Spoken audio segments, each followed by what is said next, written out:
bonjour, je m'appelle Cécile Rankin. J'habite de... Ah ouais. Voyons, Je suis de Picogan.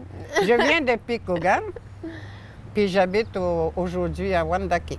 Moi, c'est Véronique Rankin. Je suis la fille de Cécile. Et puis, je viens de Picogan moi aussi. J'habite aussi à Québec. Et je suis un peu l'apprentie de ma mère. Elle m'apprend plein de choses en artisanat, mais je suis pas aussi bonne qu'elle. Pas encore. Moi, je travaille beaucoup sur la peau.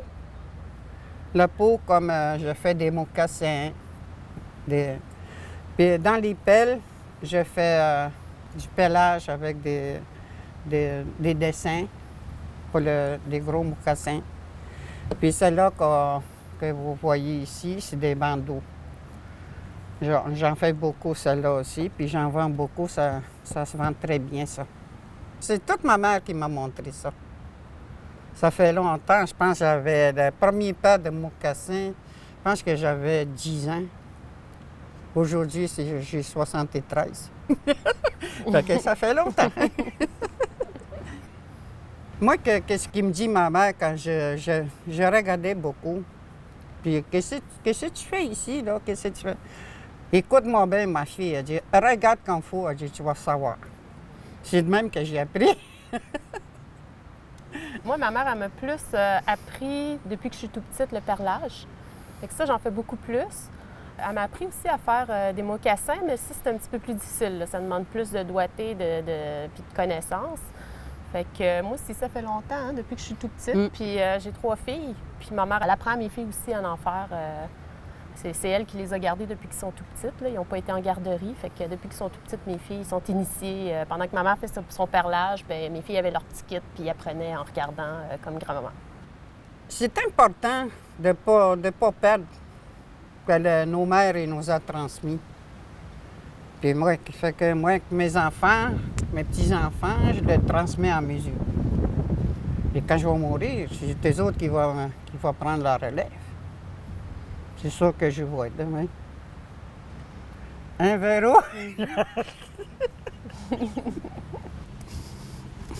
dirais depuis quelques années, avec les powwows qui ont repris beaucoup d'ampleur dans les communautés, il y a de plus en plus de jeunes de mon âge et plus jeunes qui s'intéressent à faire de l'artisanat, à confectionner des regalia. Puis ça nous rend fiers parce que dans le fond, nous, en tant que peuple, on était des gens qui fabriquaient à partir de produits bruts des choses exceptionnelles. Ça vient, on a ça depuis toujours. Puis ça démontre à quel point qu'on est des gens colorés, qu'on est des gens aussi avec une finesse. C'est très fin, là, les produits qu'on fait. Donc, on est des gens avec une belle finesse. Puis on voit de plus en plus aussi des vêtements plus contemporains, des vêtements mode prendre beaucoup plus de place. Puis on voit des jeunes en porter puis en être fiers, là. Fait que c'est très présent pour les jeunes d'aujourd'hui. Puis on apprend les techniques avec les personnes comme ma mère qui sont des artisanes. À Picogan, on avait beaucoup d'artisanes. Il y avait une coop d'artisanat de la génération de ma mère où plusieurs femmes faisaient de l'artisanat. Encore aujourd'hui, il y a une coopérative d'artisanes à Picogan. Donc, tu sais, c'est quelque chose qu'on a depuis longtemps, mais aujourd'hui, les jeunes s'y intéressent beaucoup plus. C'est comme plus in et cool là, que dans le temps.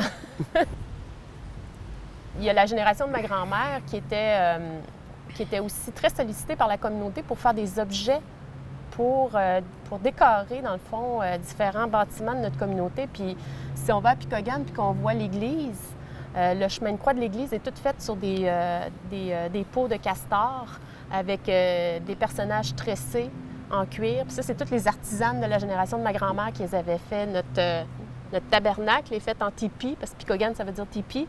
Puis il est fait en tipi, puis ça a été fait par des artisanes de cette époque-là, là. Fait qu'il y a comme une triple génération d'artisans qui a été en action à Picogan depuis longtemps. Puis encore aujourd'hui, là, les jeunes prennent la relève là, en ajoutant du contemporain dans tout ça, là. Ça, c'est une pote d'aiguille. Ma mère, il faisait ça aux jeunes. C'était à elle, ça. Il était tout petit, hein? Quand ça vous avez eu chacun. Celle-là, c'était mes enfants que j'ai gardés. Les enfants que j'ai gardés, ils m'avaient donné quand ils sont partis. Fait que c'est un bon souvenir. C'est ma mère encore qui a fait ça. Puis avec ça, là, tu peux aller n'importe où. Moi, je traverse le Canada aux États-Unis. Ah ouais, moi, je suis pas là avec ça. C'est comme un passeport, finalement. Ben oui. Ça, on ne voit pas dans les choses quand tu l'enveloppes comme faut, comme faut. Puis, tu sais, il faut dire que c'est un objet très utilitaire, là. On était nomades, nous. Puis ma grand-mère a été de la génération nomade. Là. Puis Kogan a été créé avec la génération de mes grands-parents. Donc, moi, j'ai été la première génération à naître sur la communauté, là, à vivre dans une communauté toute ma vie. Mais ma grand-mère, elle, était nomade. Puis la seule façon, dans le fond, de pouvoir traîner son matériel qu'elle avait besoin, bien, c'était d'avoir des objets comme ça, ultra pratiques. Là, à l'intérieur de tout ça, elle en avait un plus gros. Bien, il y avait toutes ses aiguilles, il y avait son fil, elle traînait tout ce qu'elle avait de besoin pour pouvoir, Il y dans avait le fond, ça aussi, son CD. son dé, oui, c'est vrai, elle mettait ses dés allait dedans. là. Puis elle avait à l'intérieur de tout ça une petite pochette comme ça qu'elle pouvait traîner facilement dans ses poches. Tout ce qu'elle avait de besoin pour pouvoir confectionner des vêtements, les réparer, puis faire de l'artisanat, dans le fond, là.